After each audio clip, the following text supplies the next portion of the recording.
Hey, how's it going, everybody? Thank you again, as always, so very much for joining us for another week of the Falconry Told podcast, brought to you in part by Marshall Radio Telemetry, the most carefully engineered and reliable tracking system available. I am John Munier, and I'm just going to go ahead and apologize to you all in advance here for not getting you an episode last week. Unfortunately, and fortunately both, Israel and I were busy in Great Bend, Kansas at the NAFA meet, getting lots of new, really good content for you guys.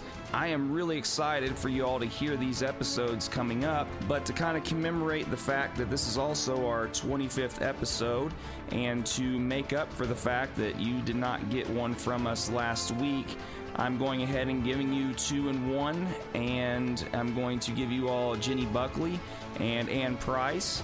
I was very happy and excited to become friends with them and get to hang out with them some while we were at the meet, and I think you all will really enjoy what they have to say. So I'm just going to go ahead and jump right in and present to you all Jenni Buckley and Ann Price. Thank you, and hope you enjoy.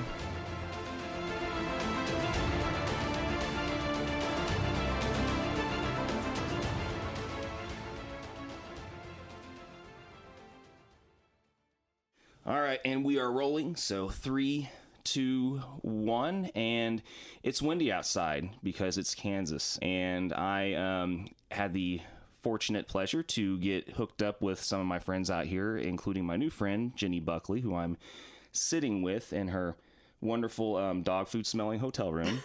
It smells delicious in here. Ambient. Ambient, that's a good word. How are you doing this morning? I'm doing okay. Aside from your hacking and coughing allergy. Yeah, it's a little dry here. So whenever you blew your nose this morning, it pretty much looked completely like dusty. Mud. Yeah, like mud. Yeah. Me too. Yeah, it's Allegra comes in handy here for me. Didn't bring it. And Nasacort. Yeah, I'm just powering through.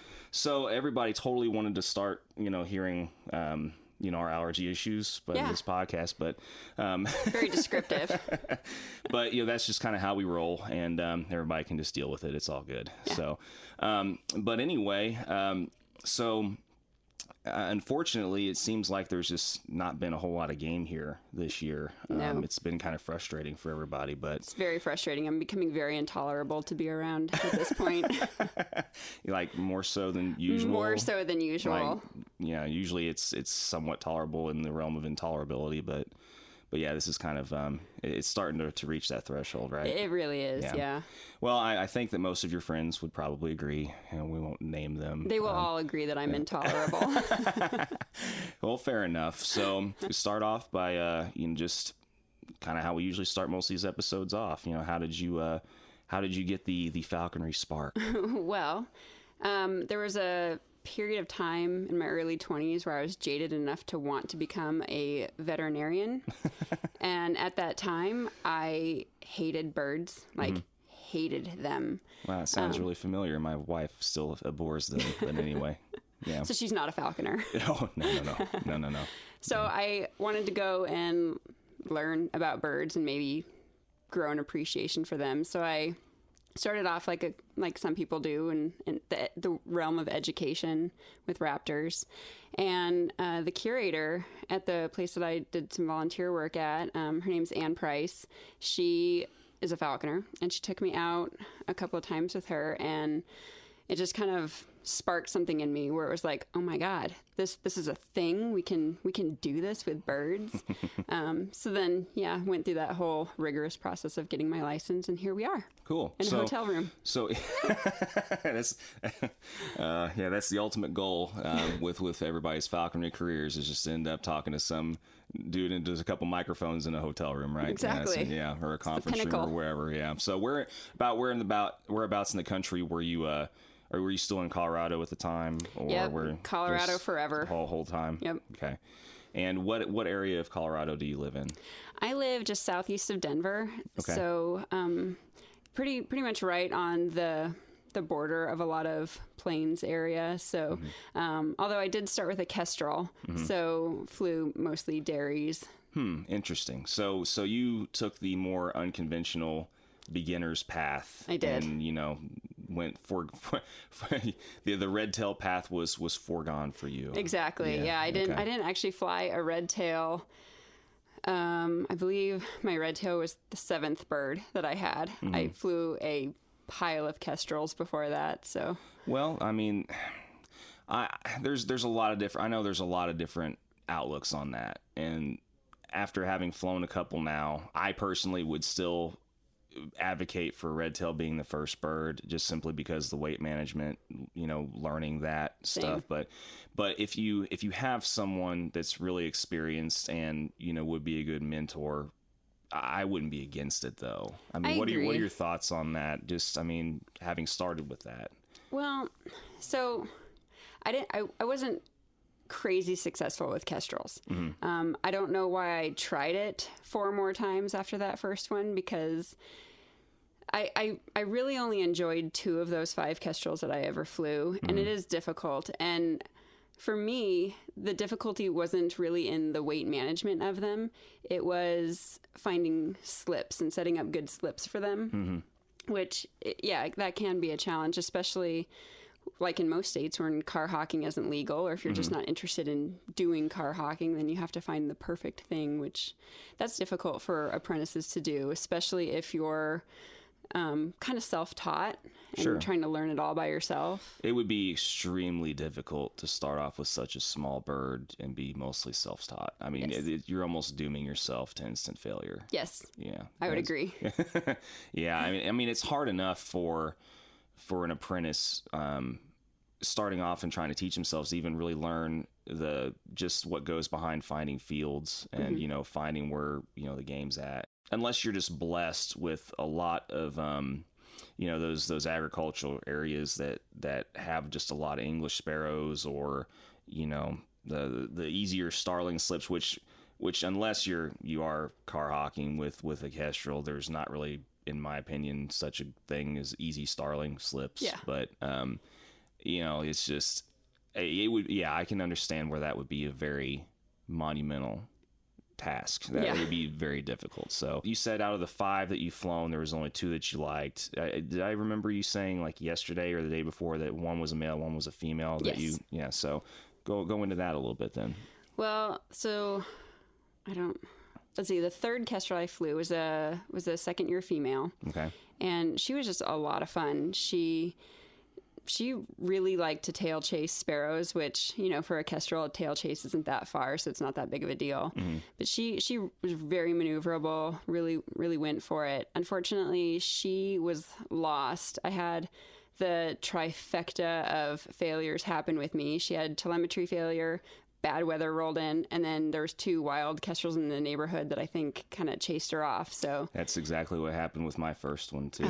And sad. See, I'm one of those people that I just don't fly kestrels with telemetry, just because, I always make sure that they're a decent weight, that if they do get lost, they're not gonna, go hungry or whatever when they go back out to the wild. And my viewpoint on that was just flying with as minimal equipment as possible, so that they'll be able to get it off anyway. And then if you lose them, not a big deal. Yeah, it's not a huge deal, but I just don't like flying with a bunch of extra stuff on kestrels personally. Yeah. But yeah, that is a bummer though, whenever you just have that, like you said, the trifecta of just crap. It sucks. No, but I had similar, I don't know if you ever heard my story, my first kestrel or not, but like the how I ended up losing my first one, which was a hag. Also, she was an adult, but I had flown her for a while. I was recalling her to the glove, and a Cooper's hawk just swooped out. And literally about maybe 2 or 3 inches from my glove, she was about to land on it. I looked down at my dash and then looked back up and felt a wind gust. And she was gone. And I heard the chittering, like the fear chittering, from the kestrel, and looked over and I just saw Coop feathers just, it was a male. Luckily, he couldn't, lift back off fully with her. Right. So I went over and was able to scare it off and get her back. And then later that afternoon, I was trying more slips with her again because I was trying to get her over which that was dumb and I should have just called it a day. But anyway, I was recalling her and another wild kestrel came out of nowhere, chased her off, and never saw her again. Oh my gosh. On the same day. So, yeah, those wild kestrels. Yeah. They're brutal. tenacious. Yeah. They're very brutal. I mean, that prairie that I was flying early when I was droning him one day, there was one that just came in and was messing with my prairie one day. I'm just like, they're they're a little too tenacious for their own good, I think. Yes, and it's no matter what you fly, they're going to come out of the woodwork. They're going to find you. Exactly. Well, especially if you fly around wooded areas where, there's coops and everything else, you just never know. But so, you said the trifecta happened, and so that was the female, right? Yeah, and that was a bummer because she was just right on that cusp of becoming a really good falconry bird, and then just gone. Yep. Yeah. I had reached 50 birds with her right before I lost, that bird also. So I feel you, but so you get it. yeah, totally. So, so it was primarily, English sparrows and those types of areas is primarily what you're trying to do with that bird. Yeah. So was it the same for the other bird then? Or? So this male, I actually was transferred, to by another falconer, and he was a really good bird right out the gate.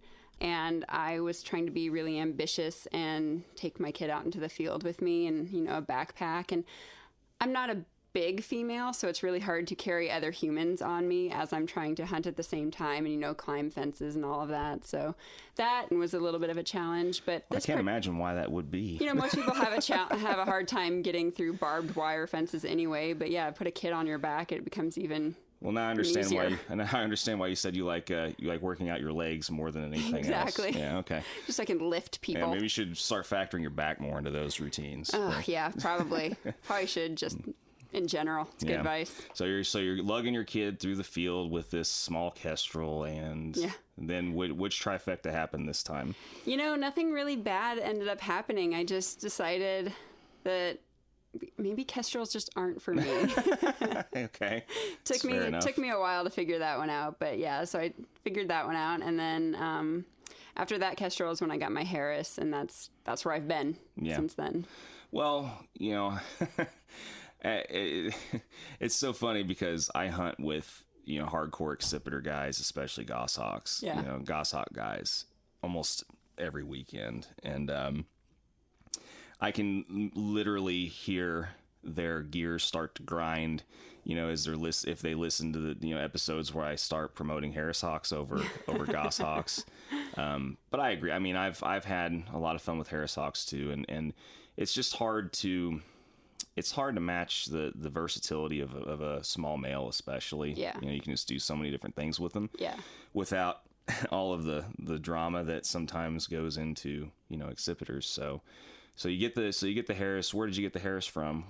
He was bred by Dan Pike. Okay. And I got him in 2015, and yeah, he's been a really great staple so far. I've flown him for this is his, oh my gosh, I can't do the math, maybe 4th season, 5th season, something like that.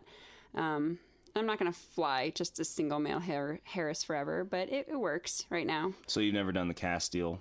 I tried.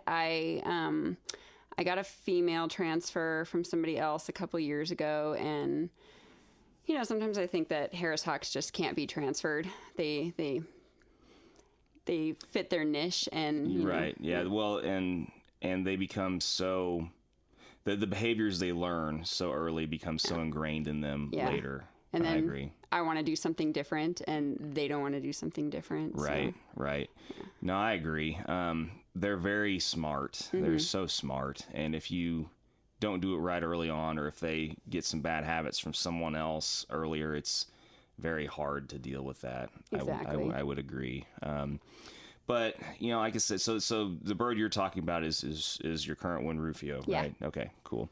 Yeah, so, I mean, my sponsor was a big Harris hawk guy, which is kind of a reason why we initially got along, so well initially. See, he's a huge Harris hawk guy, so he flew a cast for a bit, and I thought it was always really cool how, they learned almost instantly. I mean, if the birds decide that they're going to be compatible with each other, how they leapfrog each other and just kind of, work a field together kind of so naturally. Right. And I would say that was kind of one of the things that I saw initially that made me kind of want to try Harris. And I didn't want to do another red tail again for my second year of apprenticeship. I like red tails, but it's kind of boring to me. Kind of want to do something different. Yeah. I mean, I love watching red tails on squirrels. I don't think that's boring at all, but I mean, the overall just the normal, it's kind of like what another buddy of mine, my buddy Joe, he's right too, but he always said that if red tails were hard to come by, everybody would want them. Yeah, exactly. Because they're like kind of the ultimate U.S. hawking bird, right. but still is just, I don't know. I just want something different. So we're allowed to have chamber raised, captive bred. Yeah. Well, not even necessarily chambers, but just captive bred Harrises for the second year in Indiana. So, okay. So that after seeing his birds fly in a cast, he decided to go ahead and breed them.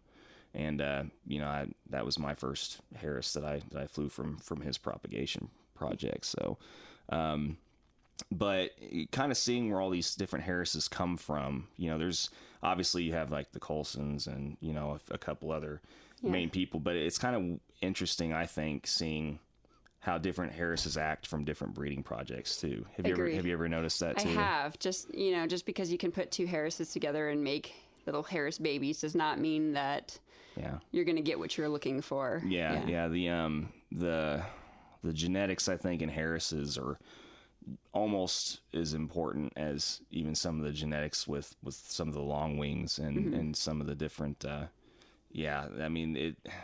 genetics play a very important role. I agree. I think. I agree. Because you can very easily come out with just a hellaciously,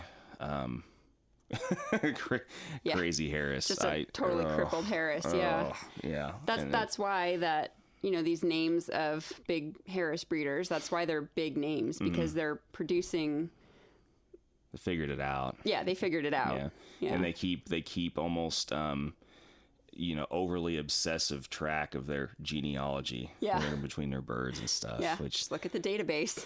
Exactly. I mean, I think it's admirable that someone can be that obsessive compulsive. I agree. Because I do have OCD aspects to me, like I think a lot of people do, but that's that would take a lot of work. That's a different podcast. Oh man, it would be. It would take another several hours to discuss. But so, is there any? I mean, you also run with the dachshund. Yes. Is there any other dog or that you would prefer to maybe try in the future, or do you still just want to always run with the dachshund? I would consider getting another dachshund. I really, really like them. They're just. Yeah, they're great at home. They're great in the field. But, I haven't really given much thought to other dogs at this point. So I'm just really happy that my Harris accepted this one because he's a little finicky. Yeah, well, as anybody has ever had experience with Harrises to any degree whatsoever knows, they can kind of be prone to not liking dogs sometimes. Yeah. So, and cats and other small and animals. Wind. Yeah, and wind and just anything. anything if that's just the way that they're wired. But well, yeah, I like I was telling you yesterday, if I kind of would have had, if I had it to do things over again, a dachshund probably would have been the route that I probably would have gone, simply because rabbits are so abundant where I'm at also. But so as far as where you're at in Colorado, what else is the primary source of game around where you're at? Pretty much cottontails. Yeah, just we've tried to do birds. He gets a little birdie sometimes. Like yesterday, he went after that covey of quail, and right. Oh my gosh, he came so close. Yeah. I mean, that's tough. Yeah. I mean, it's I always kind of when the brief period of time that I had those Harrises, I always kind of wanted to maybe try crows with them too, because I know there's been some people that have had a lot of fun doing that. Yeah. But I honestly don't know much about it, but I thought of if you're going to try birds, obviously you're not fast enough to do like pigeons or stuff like that, probably. But I always thought the crow deal would be cool. It would be cool. Yeah. My bird has tried to pick fights with ravens before, and I've had to have a talk with him that's not okay. Yeah, they can get a little brutal. Yeah. But so out of curiosity, then what's kind of is it always going to be Harrises, or what?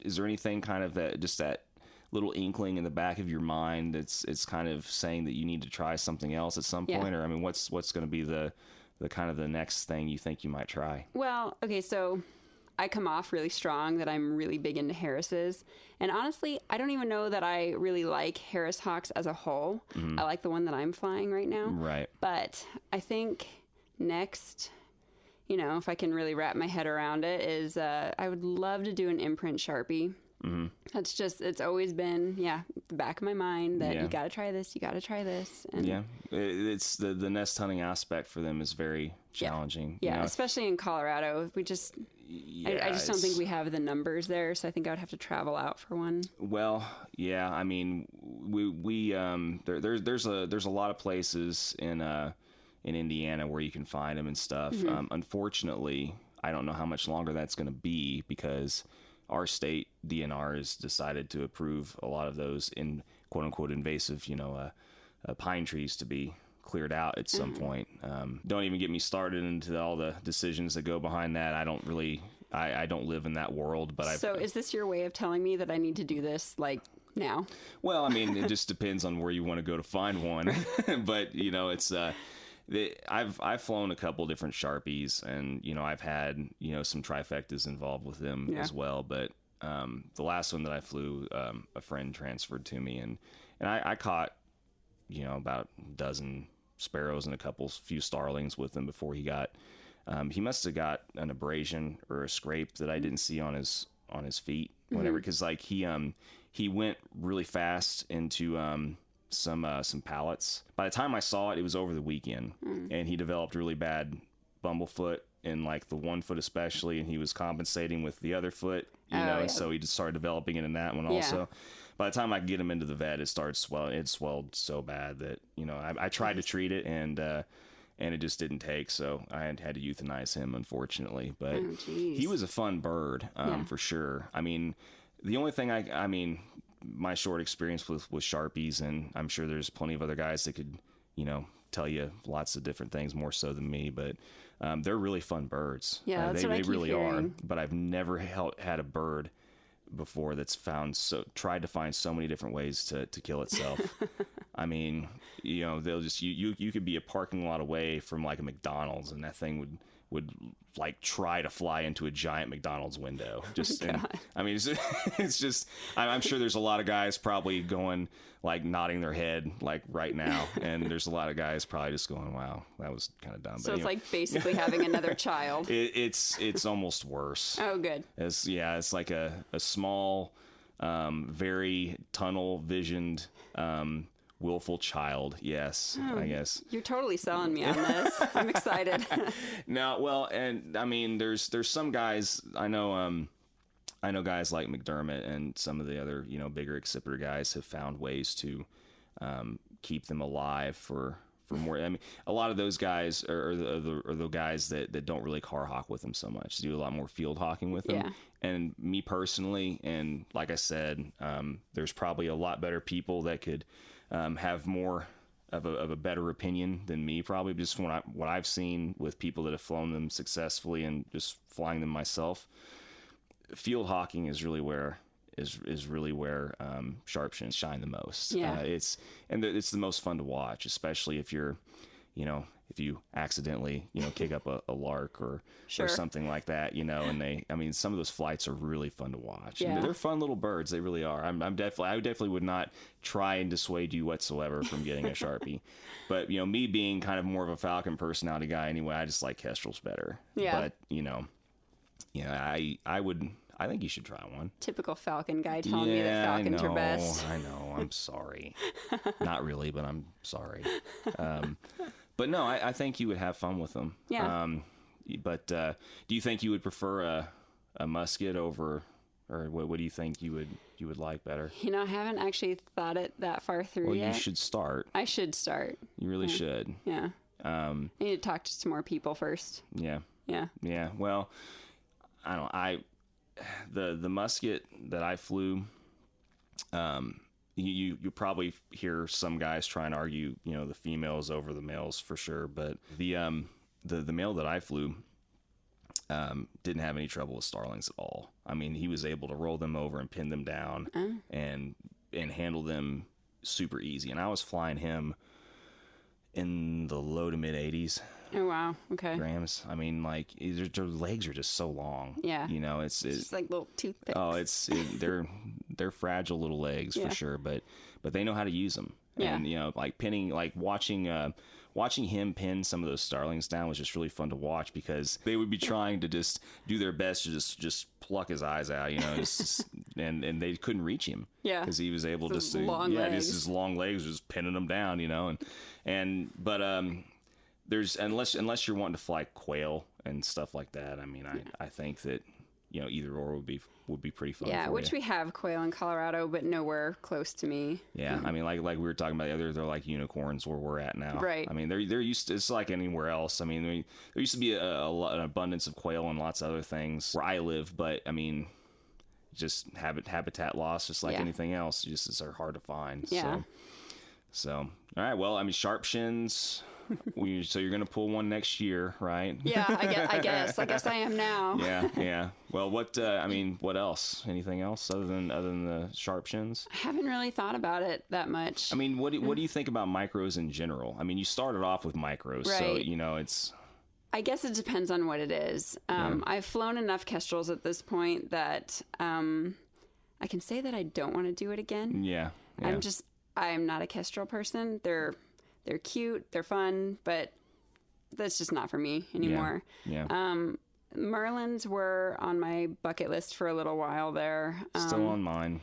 Yeah, I kind of fell off on mine a little bit. Probably come back eventually. Yeah. Well, I keep having little circumstances pop up that kind of steer me away, you know, temporarily from doing them. Like before I got this hybrid falcon, you know, that I have now. My plan while I was here this week, you know, was to try and trap one, and then I got that bird, and I was just like, it's like, don't be stupid. You don't have the time for it right now. Well, if you do trap one this week, I've seen them everywhere. So I mean, I've been seeing them everywhere. Yeah, I've been seeing them a lot too, and it's just I didn't even bother trying to trap any bait to bring with me. Yeah. You know, just because I knew that I just wasn't gonna have. Well, I just wasn't gonna have time, and the Merlins are the next big bird for me, I think. Whenever it's just, I decide just to, you know, that I can do it.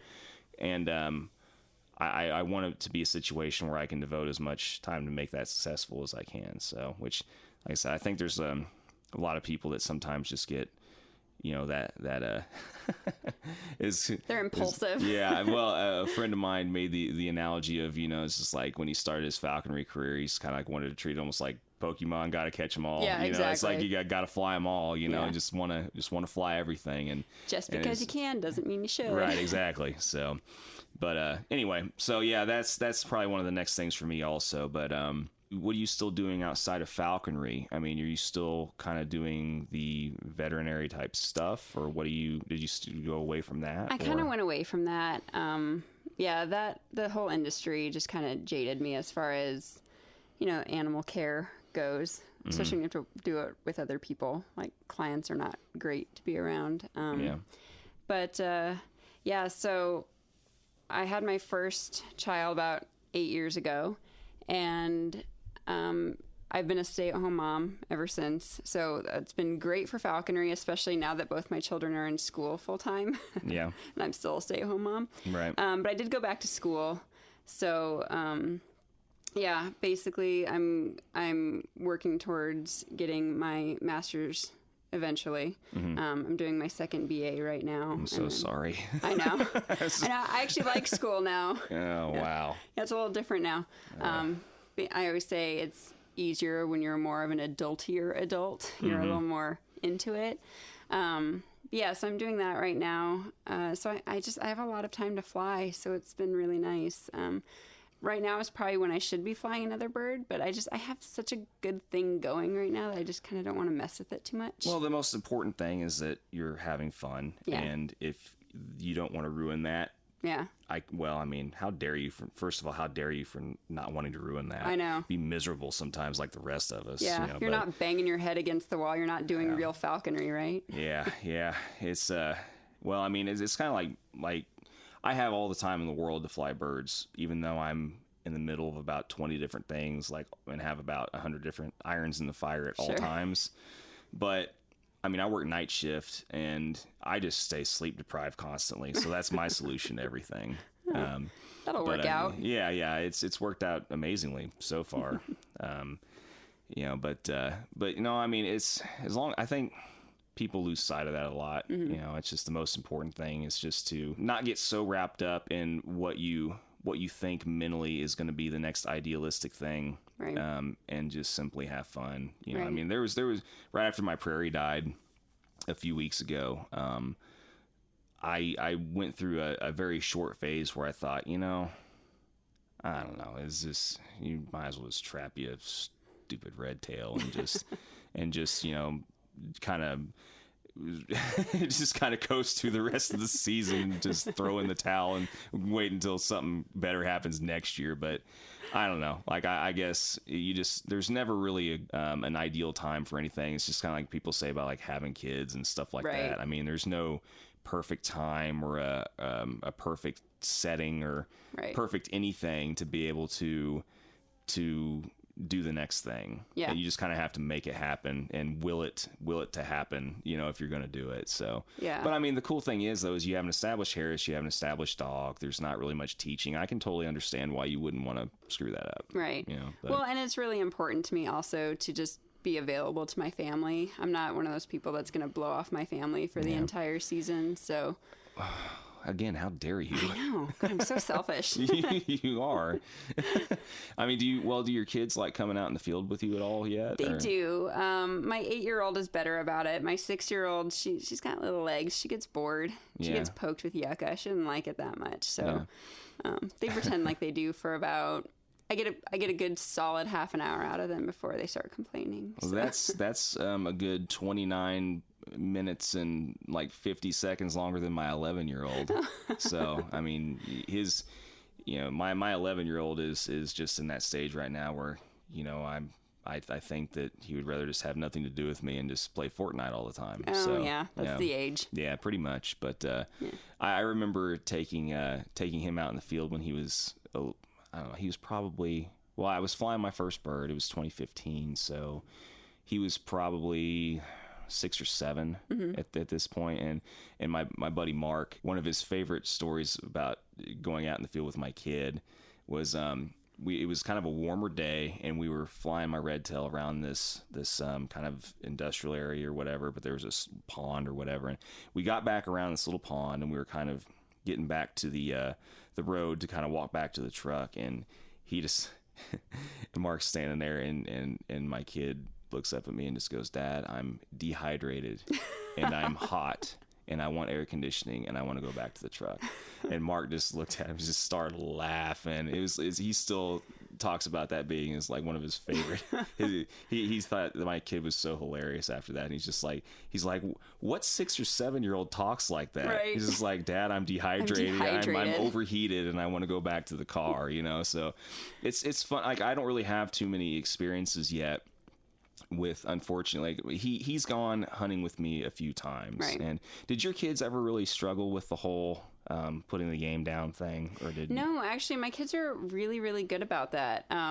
So I just kind of kept things as usual around them. So like, I will butcher a rabbit on my kitchen counter, and they'll come up and ask me what I'm doing and ask if they can touch it, and they've actually like pet its little fuzzy head as I like cut the legs off in the back, and they're really good about it. The only thing they've asked me is to not kill the rabbit in our yard because they think it's really cute. But other than that, they're totally cool with it.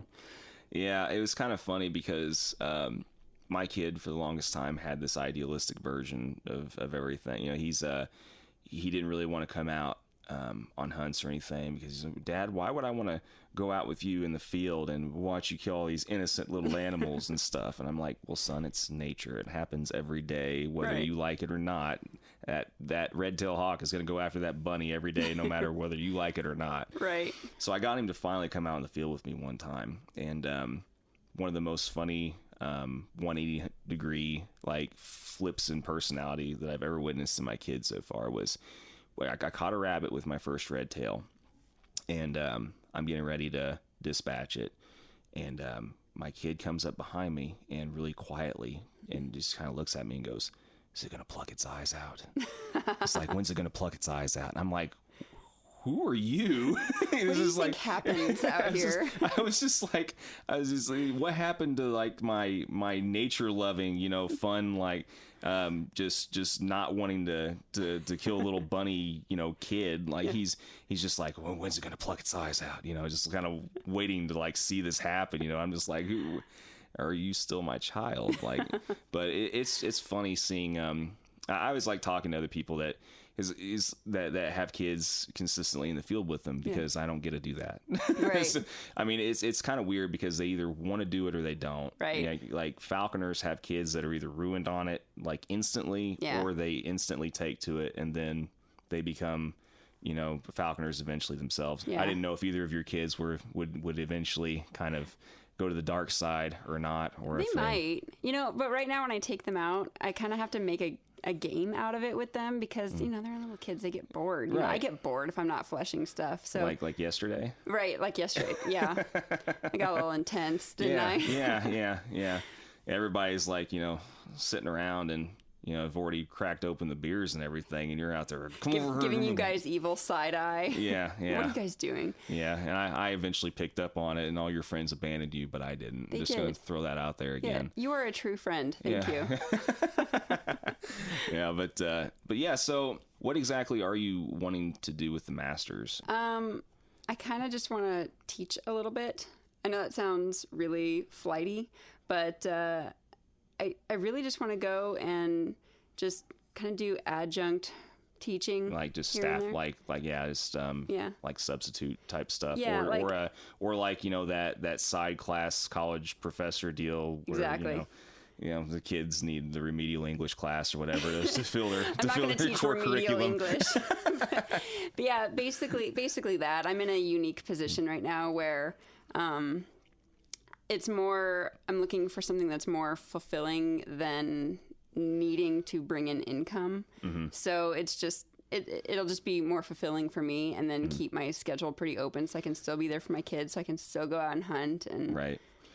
Yeah. Well, I'm still trying to wrap my head around why you would want to ruin just having this open schedule. I know. I just get bored and I just need to use my brain, I guess. Well, yeah. I guess there's some people that need to feel that way. Sometimes I wish I could use my brain less, like a lot less. And I'm sure anybody listening to this is going to be like, no, just go hunting all day long. Just do that. They're starting to get like really frustrated at hearing this. They're like, wait a second. Like, I can only hunt on the weekends because I work a 9 to 5 and you get to hunt whenever you want. And you want to ruin that. And you want to ruin it. Yeah. I know. Yeah. Well, we'll see how long that goes for, though. Yeah. Maybe I'll get bored with that too. Well, it's I don't know. Like there's so many different things that I think I end up wanting to do that sometimes it just works out that I don't. And afterwards, I'm glad that it worked out that way. Yeah. But I don't know. Like, I still do the music stuff on the side and everything too. And then, now that I'm doing this podcasting, I can't really think of anything else right now that I would want to force on myself. Right. So what's been that defining head of game that you've taken so far? Probably my first jackrabbit, and it was taken with this male that I fly. He flies at about 620 grams, and I was out hunting with a friend of mine, Deanna Curtis, and we were out in a field hunting jackrabbits, and I brought my male out, not expecting much because it's a 620 gram solo male. Sure. And Jack flushed and he went after it, and I stood still. I didn't do anything because I didn't expect anything to happen. Mistake number one. Yeah, mistake number one. And he slammed into that jackrabbit, and I stood still. And my mind could not wrap around this that quickly. And I just stood there, and I said, "Oh my God, what do I do?" And luckily Deanna was there because she grabbed a hold of that jackrabbit and took care of it for me. And as I stood there, right, you're it still was pretty like ridiculous. hanging there with your mouth open and everything. Exactly. So then after that, I did start running, and I became hyper aware of the fact that my brain and my legs, they're not in sync with each other. So my legs move a lot faster than I'm consciously aware of. So I took a lot of spills also. I trip a lot. I fall a lot. So luckily Deanna was in the field with me for that second jack, and she got there before I did because I was face down on the ground. Yeah, there's a lot of those stories though. Oh yeah, I'm really graceful. Yeah. Well, you know, I get injured a lot. Yeah, there's been I know that there's stories existing of multiple falconers chasing after. Well, I'm not going to name any names or anything, but I know,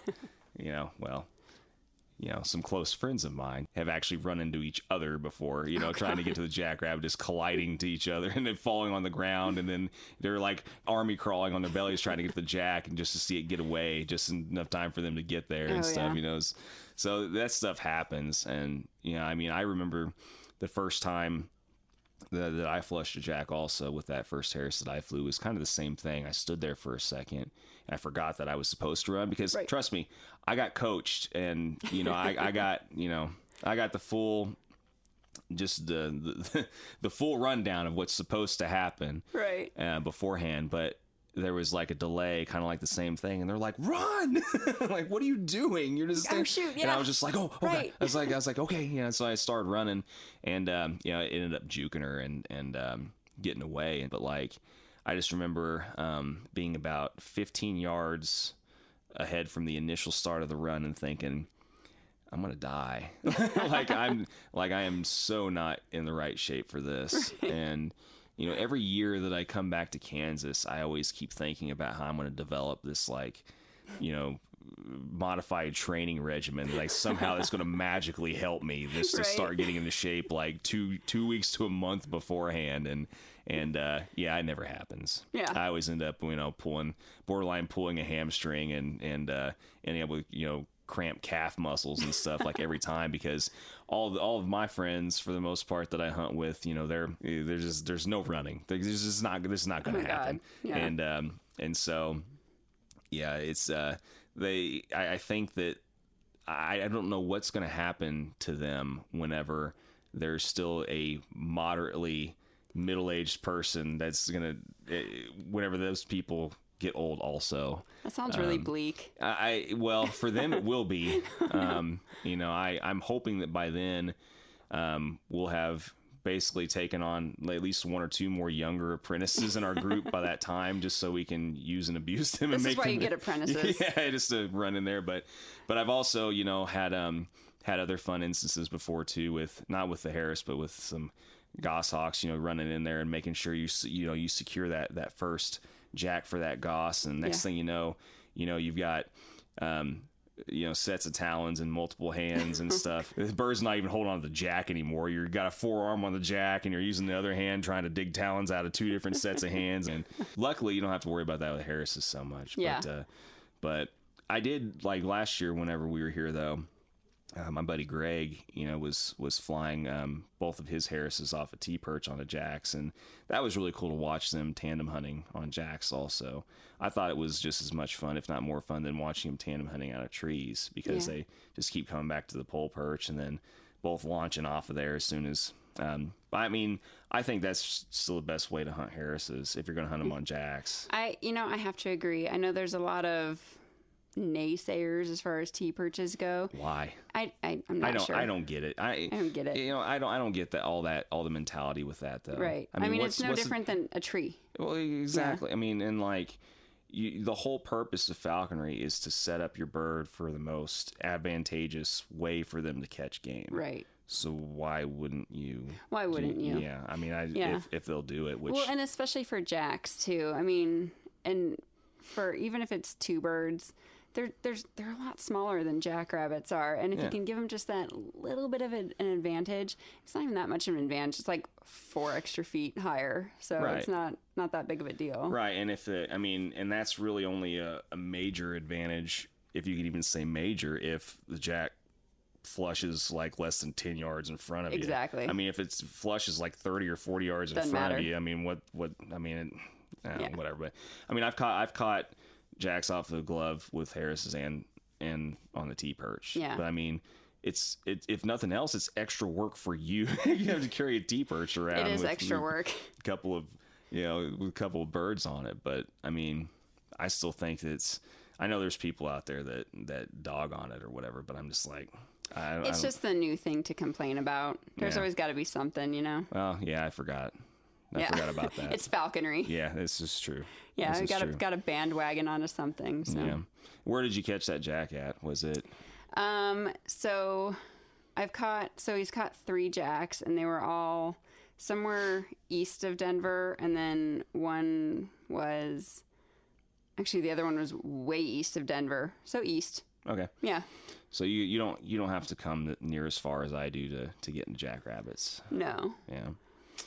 Yeah, you're lucky. Yeah. But yeah. I mean, it's still a little bit of a drive, so. Not 12 hours though. No, that's a little extreme, but no, maybe like an hour. Well, that's an hour's not bad at all. No. I mean, there's some spots that I go to hunting and it's just an hour just to hunt. You know, it's normal cottontails and just normal hunting spot. It's rough. It's time to move. Yeah, well, yeah, I'll get right on that. Yeah. We had that conversation already. but yeah, no, I mean, it's there's nothing like the first jack, I will agree. Yeah. For sure. So, what's your favorite dachshund hunt experience then? I would have to say, so my dachshund, he's a really good boy, but he's not as brave as I've seen others to be. Like I think he gets a little scared going into tunnels and the ground and everything. So honestly, my favorite with him was a couple weeks ago. He went into his first little tunnel, and I thought there was a rabbit in there because I thought I saw my bird chase one in there. But I wasn't for sure. But he went in, and I heard a little bit of a scuffle in there, but like no sounds. And he's kind of vocal about things, so I thought maybe it's not in there. He just reversed out of it, and he was holding the rabbit and just pulled it out with him, and I was so proud. So yeah, that's my favorite dachshund moment. Did you have a bird above him at the time? Yeah, and I don't know what was going through my bird's brain, but he just kind of watched it all unfold. Didn't really act on it. Was just maybe confused by what he saw. But really, my favorite dachshund falconry moment was just when my dog flushed his first rabbit for my bird. My bird caught it and actually held on to it because as we were talking earlier, my bird has some issues with dogs, and the first several catches he made with my dog, he would let go of. Because he didn't want the dog coming in. Yeah. So if you saw me mad yesterday, I was really mad when that happened. But yeah, so I appreciate you taking the time and absolutely. An hour of this day that you weren't going to be doing anything else better anyway. Right, with the wind howling outside in my hotel room that smells like dog food. Yeah. It's been an amazing vibe for this for this podcast. So anyway, so thanks, and I'm sure we will go and have some grub and maybe a beer or two here in a little bit. So or two, or 3 or 5, whatever. Hang out and chill. But anyway, thank you again, and we will talk again soon, I'm sure. All right, thank you. Bye. Hey everyone, hope you enjoyed the first part of this special 2-part episode this week. Just wanted to interject real quick and remind everyone that if you would prefer to listen to us on Apple Podcasts, Spotify, etc., and haven't started doing that, we have been available for a couple of episodes now on those platforms, so if you want to go check that out, please do. If you would also rather keep streaming directly from our website at falconrytold.com, please feel free to do so also, whatever you prefer. And thank you very much, as always, to Marshall Radio Telemetry for helping to make this production possible. For more information on the most carefully engineered and reliable tracking system available, their GPS system, just head to marshallradio.com for more information, as well as other information on their other great telemetry products.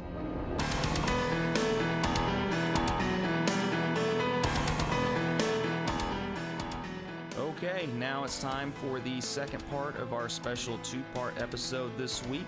I give you all Ann Price. Enjoy.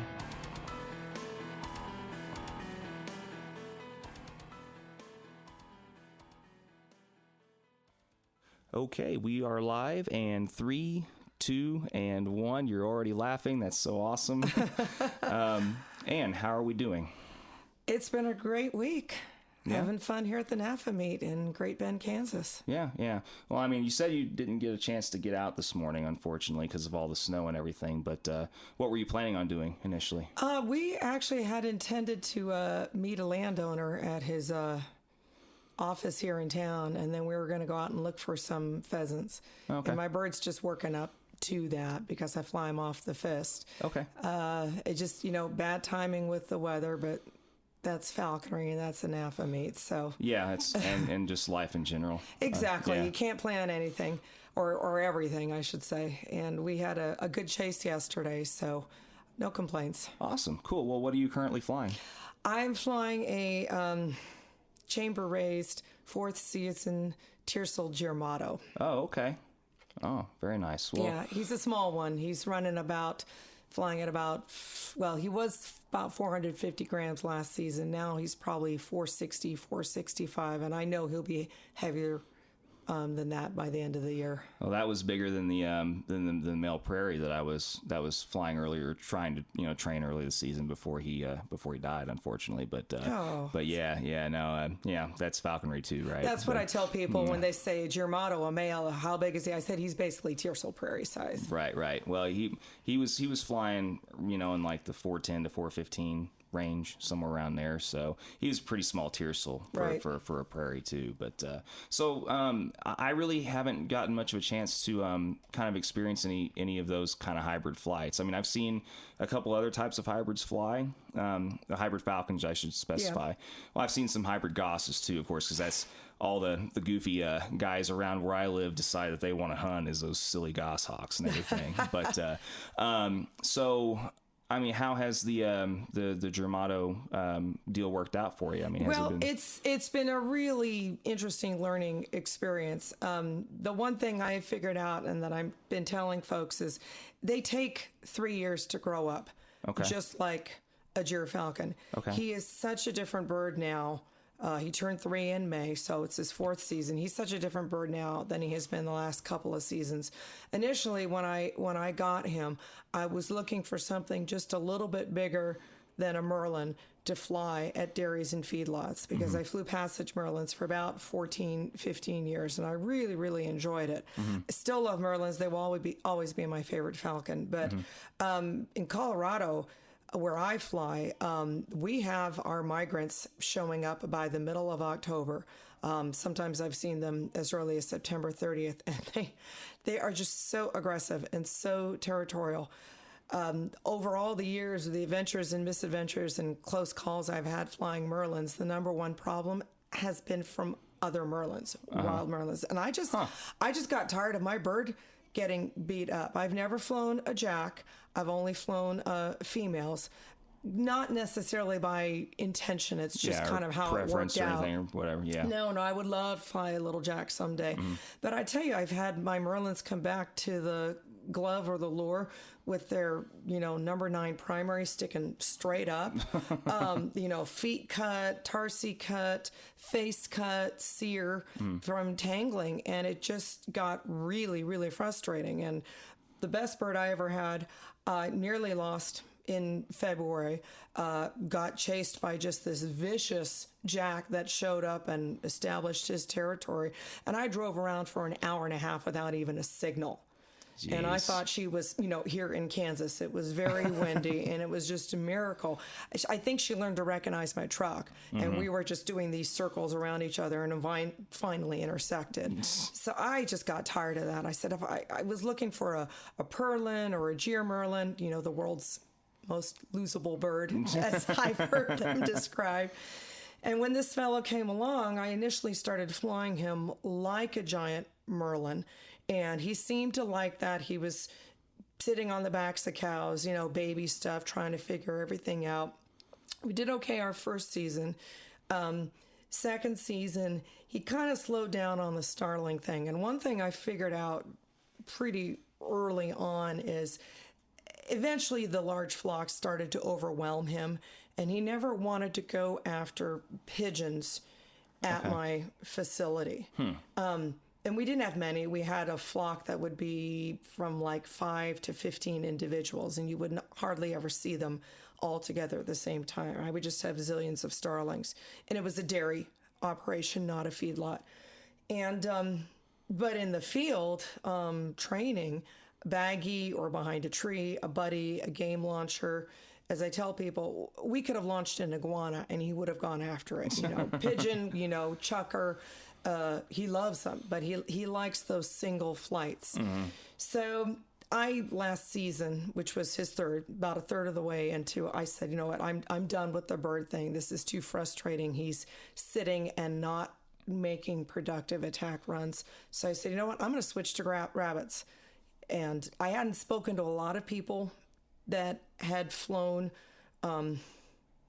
pure Peruvian Aplomados, which is what his mom is. Okay. His dad is a silver jerkin, and his mom is a Peruvian Oplo. But I do know that the female Peruvians are running at about the 350 gram range, and they can take cottontails because they're so good at that direct low ground, bushwhacking pursuit kind of stuff. Gotcha. Kind of like almost accipiter-ish in a falcon kind of way, though. Exactly. Yeah. Exactly. So he did really well on baggy rabbits last season, and so now we're chasing, and it's still a matter of muscling him up, but he still loves birds too. So honestly, we're all over the map right now, but he's returning to my fist so nicely. Some of his wandering jeer stuff and quirks seem to have vanished. They are both really social species, and even though I freely admit he's not the most accomplished game hawk, and that's, I'm sure, my issue, because as you know, in this sport, you get out of a bird the time that you put into it. Sure. Yeah. He's just really friendly, really easygoing, travels well. He's a great little dude, and I still think he's got a tremendous amount of potential. Well, and you do your best to get birds that are, that have good genetics behind them and all that. Sometimes you just, end up with a bird that's just naturally a lot more gamey than other birds. And yeah, I mean, there's birds that, I mean, I've seen guys that only fly, certain birds on weekends and have amazing birds. And I've also seen guys that have tried their darndest to fly a bird, 5-6 times almost every day of the week, and the bird still just isn't that great of a bird too. So, I mean, unfortunately, sometimes you just end up with kind of a lame duck of a of a bird at times too, Yeah, and I'm so stubborn and take the long view. I always think it's not the bird; it must be me. It must be me. Well, why isn't he doing this anymore? He spent a season and a half chasing starlings, doing well, but even then, his style and hunting technique was totally different than a Merlin. And, I get that. So in my mind, he's smart. He's smart as heck. And the one thing this week, which has been awesome with the wind, is that he's done extremely well in it. I have flown him in higher winds this week than I ever would back home in Colorado, 20, 22 plus. And yeah, I mean, some birds just won't fly in it. I mean, yeah. But, well, I mean, have you, like in his first couple of seasons or so, I mean, was it mainly just the starlings that you tried to concentrate flying him on, though? I mean, did you pretty much just try and keep him on the one type of prey? Yes. Or did you find that was the best approach for him, though? I mean, just getting focused on... I thought so, and I'm still not sure this had anything to do with it. Got him in September, started hawking him first part of November, caught his first starling middle of December. I don't really remember, and we were rocking it, going just fine. And then in the middle, third week, whatever, of January, so this is January of his first season, he caught a starling and then got trampled by a bunch of cows. Oh. His technique, and I'd seen this with his first catch, was to out-climb it or climb above it and then drive it to the ground and pin it there. He wasn't aerial enough, especially as a baby, to figure out how to catch it in the air. And I think what happened, and again, dairy operation, if it's frozen, that's great. If it's not, it can be, 8, 9, 10 inches of muddy manure. And he drove it into the ground, and it may have been a puddle and a hoof print or what in a pen. And it was just the perfect Murphy's Law storm of bad things happening. I had the signal, but it seemed to keep on moving. And because of the way the pens are arranged, and again, I know it really well. I know where I can get in and where I can't, the chutes and the fences to climb. Well, I went into this one area that never has any animals in it, sort of a taxiway, if you will, between pens, and there was a bull in there. Ooh. Which there hardly ever is. So bottom line is, it took me a long time to find him, and thank God I had my buddy with me who heard him kind of, squeak or call. And he looked like he had been thrown in a bucket of oil. He looked like a cormorant stuck in an oil slick. It was so bad. He had a bruise on his left elbow, and he had what I thought was a minor, just like a paper cut kind of thing at the top of his tarsus, right where the feathers start. Well, manure, that got completely infected. 3 days on, it swelled up. He couldn't stand. So, I mean, thank goodness he was alive, but I couldn't even wash him until the next day because he was so wet and so cold. I started him on Medicam immediately. It just... Oh, poor little guy. So I had to raise his weight, and we lost 5 weeks. Raise his weight. We lost 5 weeks in that season. And the other thing that happened is he started screaming because I was feeding him twice a day on 3 different medications.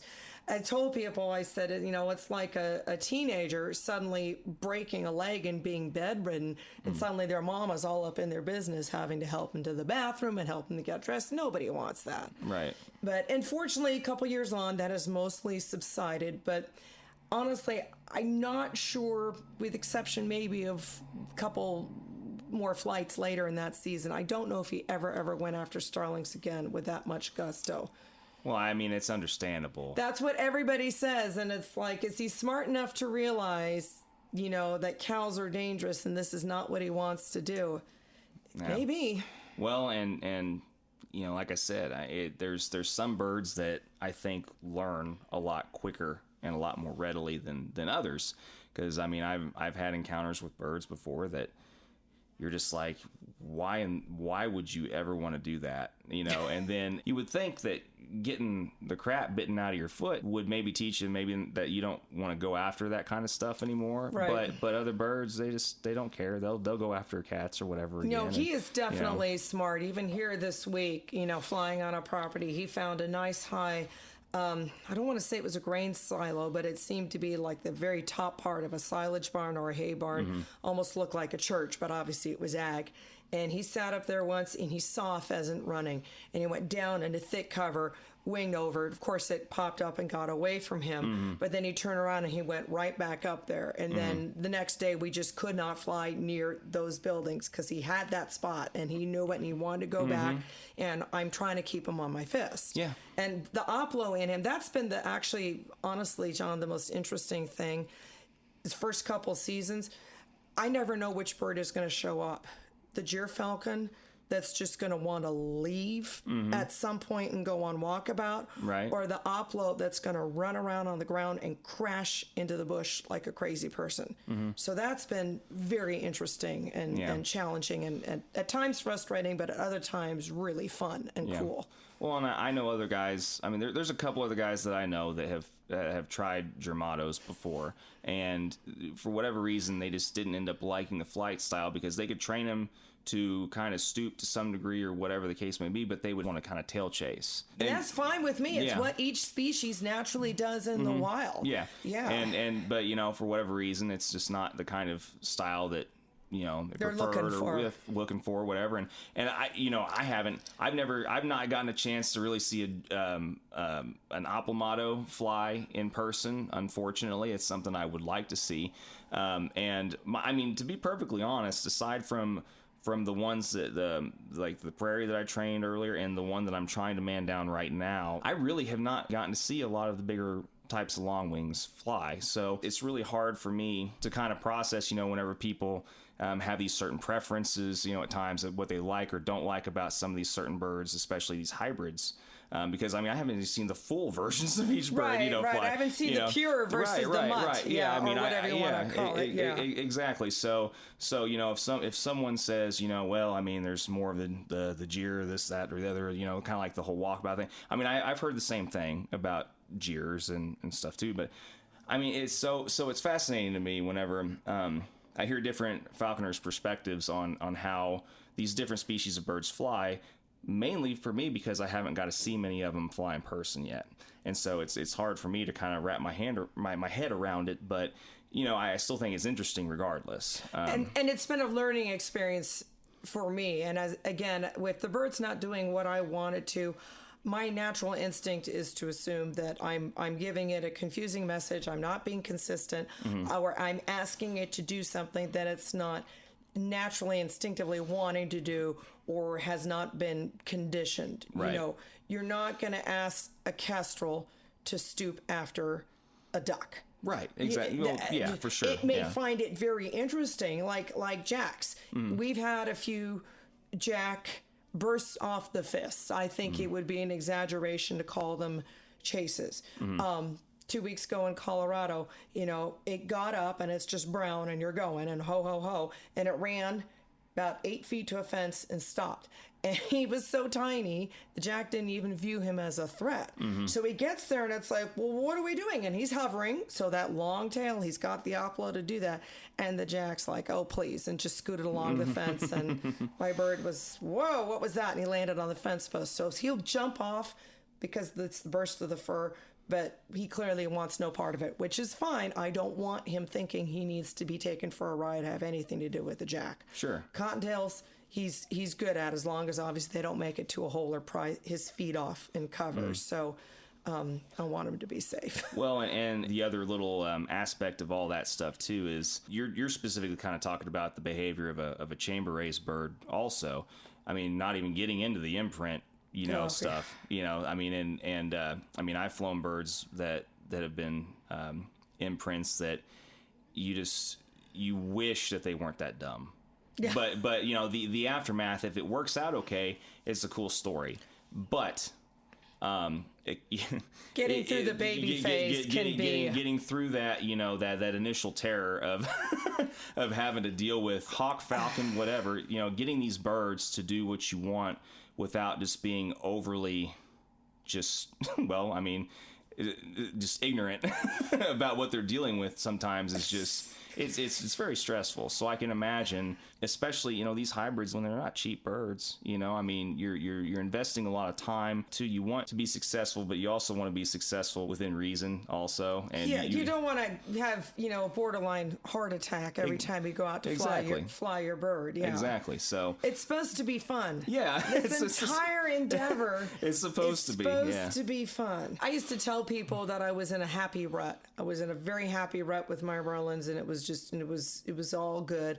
But then the last one I had was kind of running hot and cold. The wild birds at the dairy were getting worse, and then the other thing that happened were cats. I would see one maybe every couple of years, and it was more and more than I could tell they were reproducing. And honestly, now there's so many at the facility, I'm not sure, even if I had the best Merlin in the world, and there were no wild migrants setting up winter feeding territories, I'm not sure I'd feel safe flying a Merlin there right now. It really is unfortunate just how out of control the whole cat thing has become for our country.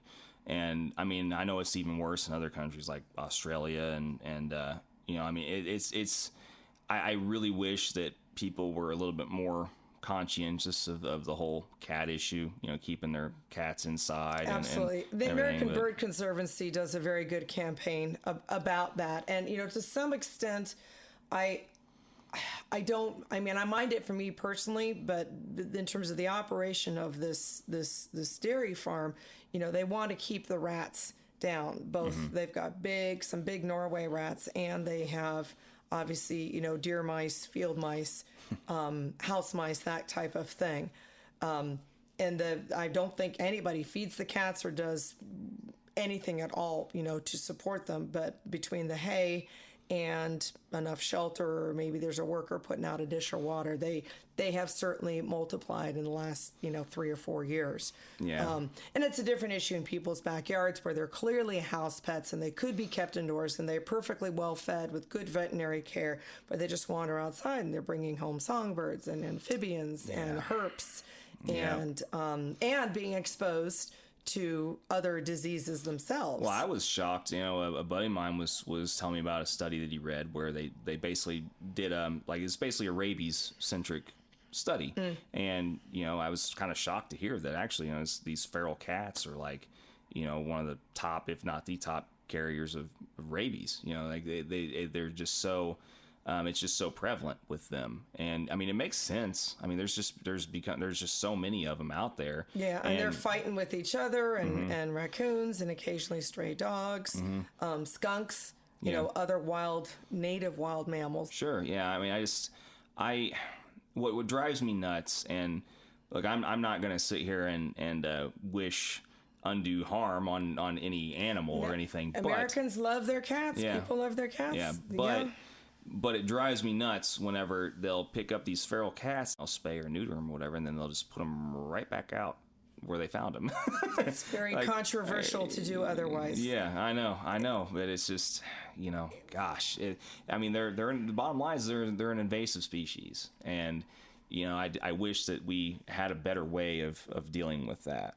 I guess like so many things, it's education. Yeah. Education, and the veterinary and animal community does, I think, what they can in terms of spay and neuter and sure, and that type of thing. But I know plenty of Merlin flyers who have lost a Merlin to a cat. Sure. Yeah, in a feedlot, dairy type situation, either with or without quarry. Usually the Merlin was down on a sparrow or a starling, and then was ambushed. Well, and if not a Merlin, I mean, there's so many guys that have lost hawks too, just to cat bites and just that dying overnight from the from infection, sepsis, and yeah, I mean, it's unfortunate, but well, speaking of education, I mean, I know you've been here pretty much this week, set up the vendor booths here at NAFA. What exactly have you been doing? I know you have a background with education, and could you kind of go in a little bit more about what your role is and all that? Yeah, well, when I'm not hawking, I've been with the Raptor Education Foundation now for over 30 years,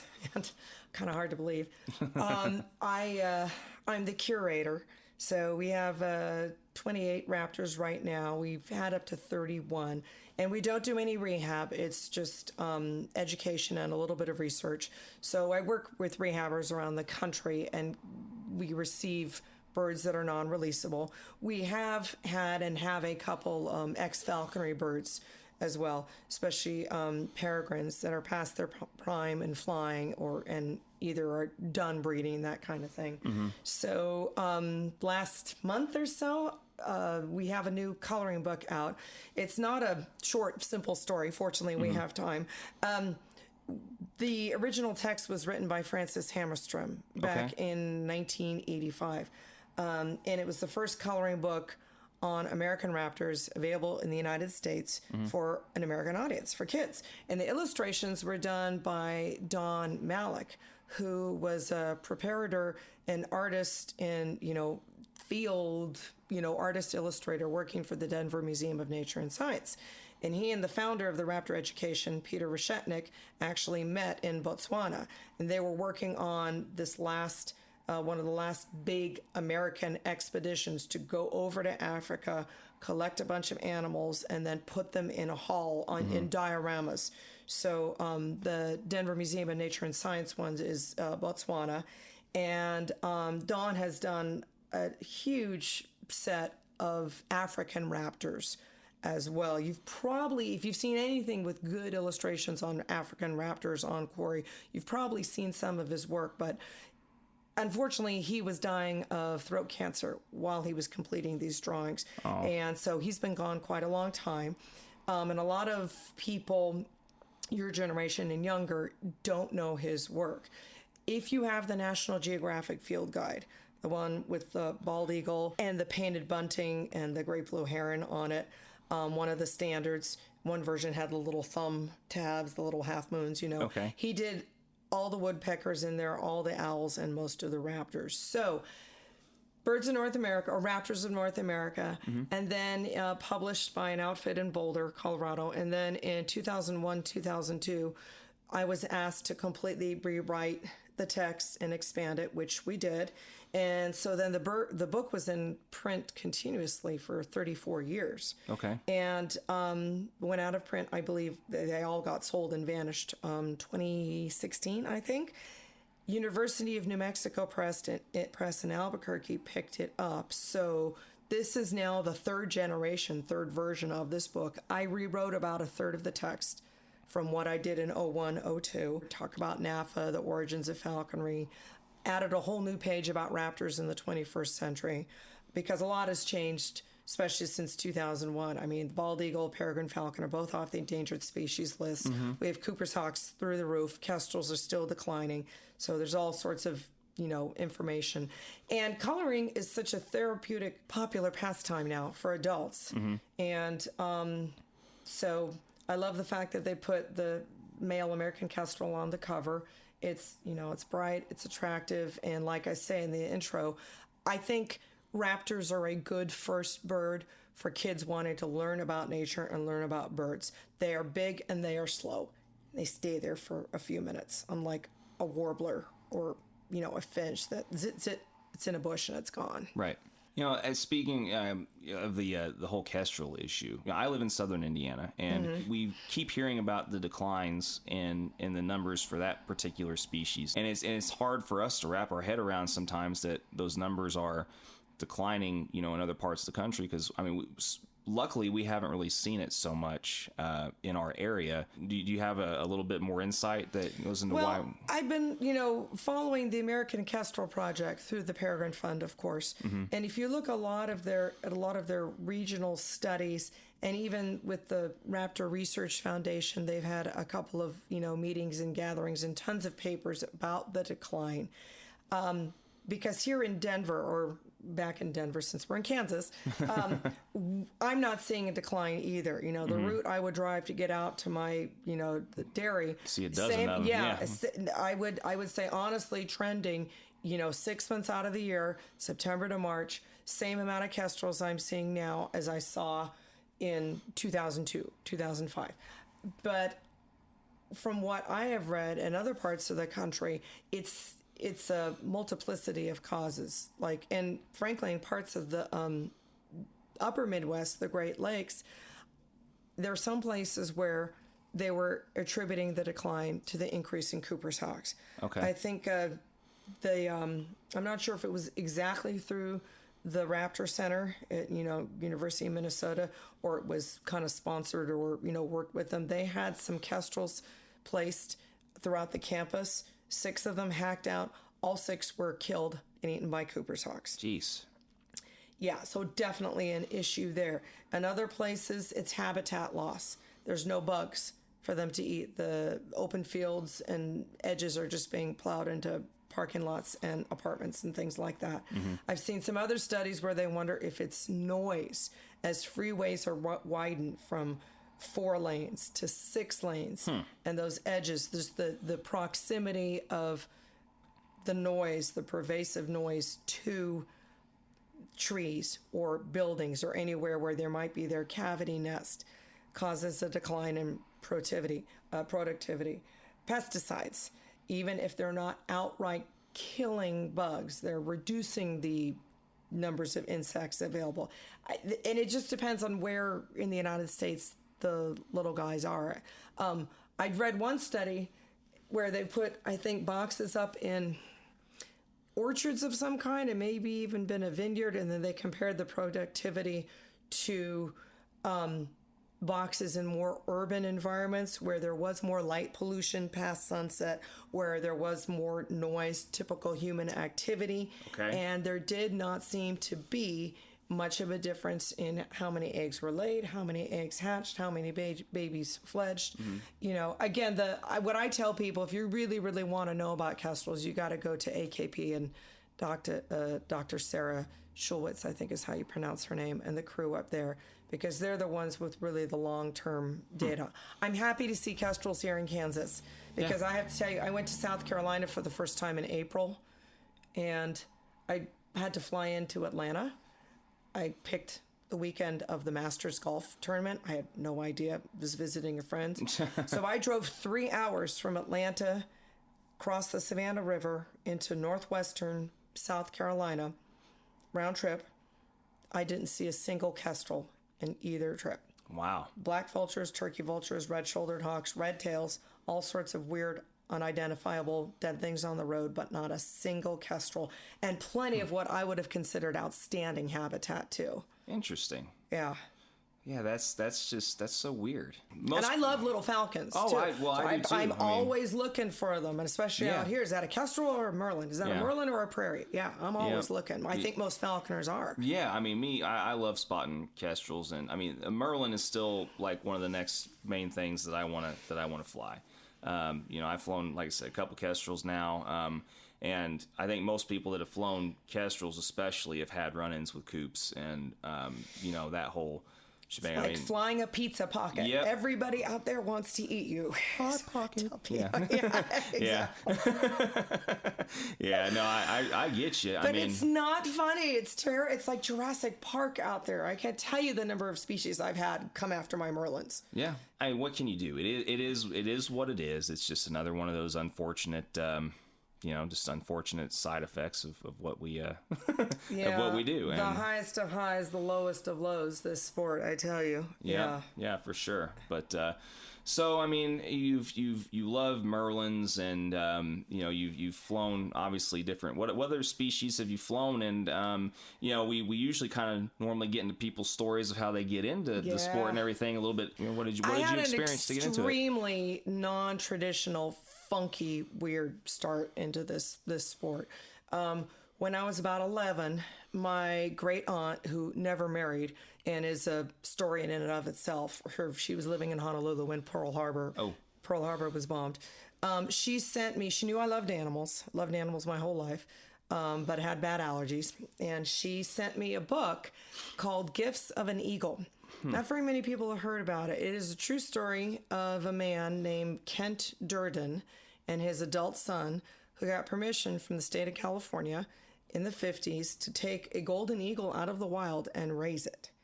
And they were falconers. And it is this story. They named her Lady. It's called Gifts of an Eagle, as I said, and it's this just narrative of their adventures and misadventures with this bird. So they talked about the falconry equipment and how they kind of trained her and sort of taught her to hunt. And eventually she started laying eggs, and eventually they gave her chickens and ducks to raise, and then red-tailed hawks. And eventually they got permission from the state, prior to all the federal regs and everything being in place now, to get a golden eagle chick to allow her to raise and foster. And eventually they released her. She would soar. She was sort of hacked out. This is somewhere in Southern California. And she kind of self-released, and they knew it was coming because there was a male courting her in the area, and off they went. Anyway, I just read that, and I just, as everybody says, something in my brain clicked, and I was hooked. I always had loved animals, really loved horses, but to this day I'm still deathly allergic to them. And about the time I grew up in the San Francisco Bay Area, in what is now some of the most expensive real estate in the entire country, just on the very northern edge of Silicon Valley. And there was just this awesome, amazing wildlife park called the Marine World Africa USA. It was what you would consider a small zoo, except it was very, very few animals in cages. It was built on the southern end of the Bay Area with the natural bay estuary that they turned into sort of like a tour where you could ride these big raft boats around and see animals free roaming in these, fenced landscapes that were bordered on the back by service road, but in the front by the lagoon. And of course they were fenced. So we had the African veldt, and we had the Asian steppe, and we had Tiger Island. And the raptors were just one stop on the end of that tour. And it was just, they were under a big shade structure, and they were sitting there on perches, and that was that. Well, about the time I got this book, circa 1979-80, they renovated that entire Raptors on Perches exhibit and made a spray foam mountain. This was the start of all the flying programs that we now take for granted. If we go to the San Diego Zoo Safari Park or St. Louis Zoo or Busch Gardens, anything like that. And they had the little cubby holes where raptors could fly into and go out. So they started doing that.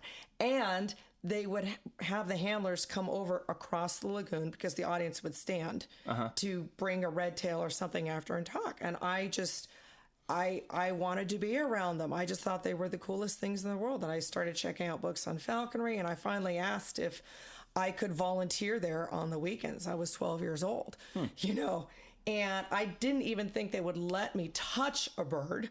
I just wanted to be around them and learn how to take care of them and learn how they ate and just behaved. And after about 2 weeks, the amazing thing is that they said yes. I think about this all the time, is that in today's society with insurance and liability, absolutely. There's no kid that ever would have been able to allow to do this now. Which is unfortunate. It is, because, 2 weeks later, they put this really sweet old fat red tail on my fist. Her optic nerve had been severed by a gunshot wound, but she still had both eyes intact. And that was it. Oh man, bird on the fist, that was it. I picked up my first golden eagle at 16. We had a funky collection of some African raptors as well. I dabbled a little bit in lions and tigers and snakes, and it was just the best way for a kid to grow up. Kind of kept me out of the malls. And I remember when you did Lauren McGow's interview talking about being sort of an awkward kid that liked snakes and animals and stuff that most girls didn't. That was me. That was totally me. I could totally relate. And the other thing that was great, though, honestly, because we had a couple of young, and we were all girls. A friend of mine was also doing this. Everybody else were adults. You had to be 18 to work with the animals and have a paid job. But we just, Birds of Prey kind of just had these little volunteers. So I worked with and around adults kind of my whole teenage life. And just watching how they trained the animals, dealt with them, just the professional ways they were shown and managed, dealing with the public, education, it really just set me down this path. So in terms of falconry, there was one of the land animal keepers was a falconer, and I wanted to eventually get my license. I knew I didn't have time to hunt my bird, but the rules in California were just way different back then. You could have a license, not have a bird, but still serve out an apprenticeship. So my facilities were a spare chamber at Marine World. And this guy had a Cooper's Hawk, and he agreed to sponsor me. He knew I was working with raptors and learning what I needed to know. And I actually got my license the month of Operation Falcon. Oh, wow. Yeah, just probably a couple weeks before that all broke loose. Wow, that was interesting timing then. Yes. Well, how did that affect you? I really did not hear very much about it at all. Really? Honestly, I joined the California Hawking Club and went to my first meet in 85. Okay. And I heard a bit about it then, again, pre-internet. Right, and, right. SATs, trying to get into college, high school. It's not like I was sitting there watching the evening news with Dan Rather or whatever that, every night. Right. And, but starting going to meets and seeing other people with their birds and meeting other falconers and seeing how this is really done, people that actually held birds and hunted birds and possessed them and flew them. But I got to meet John Moran at his studio in Santa Cruz one day. We were sort of taking a trip and got to hear Morley Nelson talk at one of these CHC meets, and the California guys will remember the early days of the meets in Los Banos.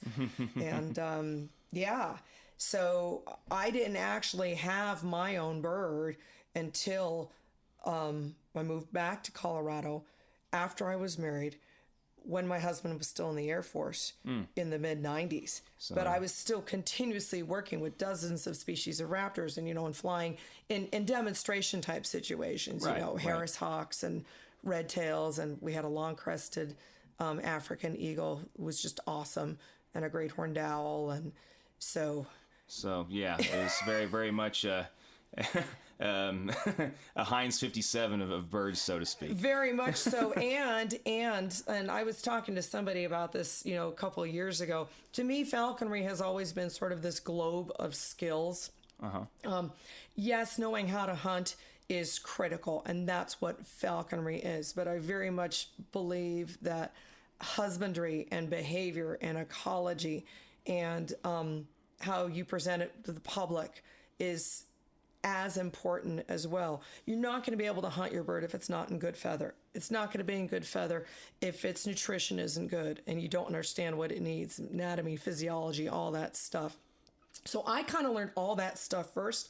I did not grow up hunting. And this is another thing when people... I didn't either. Yeah. And when people ask, how did you get into this? I still believe, generally speaking, broad, generalization, that most women get into falconry because they have encountered raptors and been exposed to them through other means, either through education or rehab. That's how they get their start in raptors, and they love them. They fall in love. That thing goes crazy in their brain. They're like, I want to do this. I want to work with a red tail with 2 good eyes and 2 good wings and can fly and really catch that rabbit. But they may have never hunted. And whereas I think a lot of men, you're clearly the exception though, that proves my rule, have grown up hunting and fishing and have had that outdoor life, and it was expected, and their fathers and brothers or whatever did it. They grew up in a hunting family, and then one day coming back, maybe with their dog, they've been pheasant hunting or duck hunting, and they see another truck that kind of looks like it could be one of their people, but instead of the guy putting a gun in the back, they're feeding a hawk on their fist. And they start talking. It's like, well, sure, I hunt, but I use a gun. And you mean I could do this? Or I've seen it in a book. And that's how they get into falconry. They are already hunters, and they know fieldcraft, and they know their quarry. They just don't know raptors. Sure. I mean, and I definitely would probably be one of the smaller percentage of guys you'll probably meet that or the kind of that rare exception. So you didn't grow up hunting, as you said. Fishing? No. Well, I mean, occasionally. I fell into a couple lakes with my dad when I was a kid. Rite of passage. Yeah, and here, son, you're going to do this. It's ironic in a lot of ways how my path is kind of migrated towards falconry, because I just basically discovered that it was even a thing through mutual musician friends. And like I said, I covered that in the episode I did with Bond. But yeah, it's you're right. Most guys do get into it because they have a strong hunting background, and because of that, somehow or another, they just innately somehow run into it. Kind of like you said. Or they either meet somebody in that parking lot, or they're in a deer stand, tree stand, whatever. They're out there doing their thing, and they see a raptor make a kill or a near miss, and they're out there getting that bird's eye front row seat to nature, and they're just in the right place in the right time. May have been hunting out there for 10 years, never seen anything like that. And what kind of bird was that? That was the coolest thing. And it was a hawk. It was the size of a red-tailed hawk, and the rabbit was screaming, but its eyes were white, and I didn't see that red tail feather. And it's great. Yeah. Well, and did you grow up doing anything else other than that? And Very creative, yeah. Well, when I started working with raptors, my sketching, I love to draw. It went from horses to eagles, hawks, certainly, stuff like that. Right. Did play the piano, danced ballet. As a matter of fact, I kind of pretty much gave up ballet because I wanted to spend more time with the birds. And also there were boys. And, if you're dancing 4 afternoons a week after school, there's no time for anything else. And like we were talking about last night, I accompanied the choir in high school. So just the voices and the music. And I love that. And my son picked up the piano. My daughter plays the cello. So that was... Yeah. And, one of my dear friends that, passed away about 18 months ago, Ken Mesh, we all knew and loved, former Mountain director, was a heck of a guitarist, had a beautiful voice. And a lot of guys, if they don't have a falcon or a bird on their fist, they got an instrument of some kind in their hand. And I've, heard you talk about this in the podcast before, because I think just that's why they call it the art of falconry. It goes into making a hood. I mean, yes, there's function and it has to fit the bird's face, but there's this amazing aesthetic. And you look at some of the old, John Moran hoods and the carvings, and I mean, totally unnecessary. Sure. The bird does not care what. But for us, I mean, just magnificent, and they're just such magnificent biological works of art in the first place. Just everything we do, and I braid my own equipment. That and coping birds are my two really sort of core falconry skills. I have made one hood in my life. It was extremely hard. I do not ever need to make another one again. I can't weld. Yeah. I have minimal use of drills, but I see a leash and it's like, oh, the size, the weight, the color, and like I tell people, my dark forest green looks awesome on hair socks and peregrines. Yeah. Yep. So it just.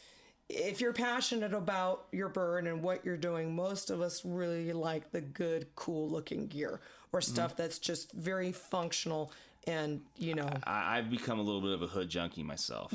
I mean, it's really expensive. Well, yeah. I mean, it can be for sure. I mean, it just like, and I love collecting original art too. And I've gotten to the point where I've become such a snob with it. I don't even like buying prints anymore. I don't even care if it was number 1 of 50 or whatever. I don't really like prints. If I can't have the original, like the original sketch, drawing, or oil painting or whatever, then I would just admire it from afar and not have it. I totally know what you're talking about. Yeah. The Merlin page in there, I have the original watercolor, which was the second choice. It's a jack eating a horned lark. You have to look at the table of contents to find it. It's a jack eating a horned lark, and I have the original that was, rejected. We wanted the one where the bird's face was up and he was pausing between eating with a tuft of feather in his beak. And the one I have, it's a slightly different version. I'm really picky about how raptors look as well. I don't want it artistic. I want it accurate. I want it really, really accurate with colors, and it's a good one. Isn't it nice? A good one. And I love it because it's in the Colorado heartland. Fence posts, barbed wire with that horned lark. I'm lucky enough to count Vadim Gorbatov as one of my friends. Another book project actually went to Russia in 2004, and then he came here to the U.S. in 2006. And so he's the one, and a lot of people don't know who he is, but everybody knows, and it's here at the archives table, the big Kublai Khan hunt with the elephants and the thousands of falconers and the cheetah, everything. And there, in my opinion, there's literally no one else better in the world that draws and captures the intersection of humans and animals. I mean, and it's not just raptors, it's his eagles, it's his bears, it's his wolves. What he does and the amount of research he puts into his illustrations, they are so incredible. And I have a couple of his originals as well, and they're just these beautiful lyrical works of art. When I took him to Wyoming and we went sage grouse hawking, and this was November of 2006, he had never seen coyotes or I grew up in San Francisco, but I'm a girl of the West, and I say coyote instead of coyote. He never seen pronghorn before. There is no equivalent of those animals in Russia. Wow. And he was just so enchanted. And the sketches he did in a spiral notebook with a ballpoint pen bouncing around in the back of my truck as we went looking for eagles and doing stuff, just amazing. Yeah. So good. Yeah, I'm sure my stick figures would have looked amazing too. Yeah, if we were driving down the same road, that stick eagle and that stick. Yeah, I'm sure it would have been just as amazing, But no, I mean, maybe better shocks in the car. Yeah. Well, no, he's always done field work. He's always in the field. Yeah. And his son Andre is a photojournalist. It takes amazing pictures. And he loves his research. He loves his research, and so much research went into the composition of the Kublai Khan hunt because he was purely going on Marco Polo's description. He was trying to figure out the physics of how the great Khan would be carried around with elephants, and just the minute details in there. And he loves goshawks. And in Moscow, goshawks nest in the city. So a lot of his goshawk work is stuff he observes out of his flat or studio window. Wow. Goshawk zipping by over a playground between cars, grabbing, a jackdaw or something like that. Or you just instantly made about 3 or 4 of my friends insanely jealous. About as insanely jealous as I am of the fact that you have some of these originals. I love original stuff like that. I do. But and the people that can draw from sight versus a photo that really know their subject work. Or can do both. Yeah. That for sure. And as I said, Don, as I said, unfortunately was very sick. All those Raptors he did in the coloring book, he did from memory. He did from his work, 10, 15, 20 years previously. Very cool. Very cool. Well, I mean, before we close out here, I mean, can you go ahead and just give people an idea of where they can pick up the book if they're interested in it? Or University of New Mexico Press. Okay. The Raptors of North America, a coloring book. The title got long. A coloring book of eagles, hawks, falcons, and owls. It's also on Amazon. It's actually on Target too, which blew us away. Target.com. Yeah, we were shocked. Barnes & Noble. Okay. The Denver Museum of Nature and Science is carrying it, but honestly, University of New Mexico Press. And, the cool thing about them is that they're an academic press. They are also nonprofit. And unless you happen to be J.K. Rowling and write Harry Potter, children's books don't make a lot of money. Right, yeah. But they got an endowment from a lady, legacy gift, who basically wanted her money used to publish books about nature and science for children. Okay. Things that would not necessarily make a lot of money. And that's how, this book, under the umbrella, this book, came from. And, pick up a copy, hopefully. Yeah. Well, I mean, it's a very cool book. I've gotten a chance to kind of peruse it as we've been, kind of talking a bit and everything. And, it's very cool. And I'm so glad that I got a chance to run into you. And I'm sorry that you've had to, endure, Jenni for as long as you have. We won't. And I haven't heard Jenni's up. Jenni is a good friend of mine. As I said, she started out as one of my volunteers. And we are patient with each other. I call her my little sister. And it's been great watching her get married and have her babies. And she's got that great dog. And honestly, because I didn't do a lot of rabbit hawking growing up, and once I started actually hunting, I've learned a lot from Jenni too. And I guess that's probably the last thing I'd like to say. I think the term master falconer is the most oxymoronic phrase ever invented. You ever master this sport. Yeah. You gotta keep learning. Totally I'm learning agree. so much now, and I have been doing this now, messing with birds, for 40 years. Yeah. And I love what I'm learning from Jenni and younger kids, whether it's, how to put something on social media correctly or not. Cough. Yeah. Yes, or just exactly. stay off it as much as possible altogether. Yeah, which is why I'm not on Facebook. You can find me at Raptor Education Foundation, see what we're doing there, and that's about as much Raptor presence as I'd like to have. But the twin passions, falconry and education, and really you got to do both, because as Vicki Joseph said, Dr. Vicki Joseph in California, falconers are awesome. You guys are amazing. You do stuff that no one else can do with Raptors. And we need to remember that and celebrate it as we move forward. Well, I completely agree. And it's been so cool getting to know you. This has been a very fun hour. So, like I said, thank you for taking the time. And my pleasure, John. Yeah, for sure. And I hope you are you taking off tomorrow then? Yeah. I'm 90% packed because it's been snowing all day. So we got a great banquet and hear Dr. Pat Reddick speak tonight. And well, I will see you then. And in the meantime, I will let you get back to your packing. And it's been a pleasure. Thank you very much for giving me an hour. So, been delightful. All right, thank you. Thanks, John.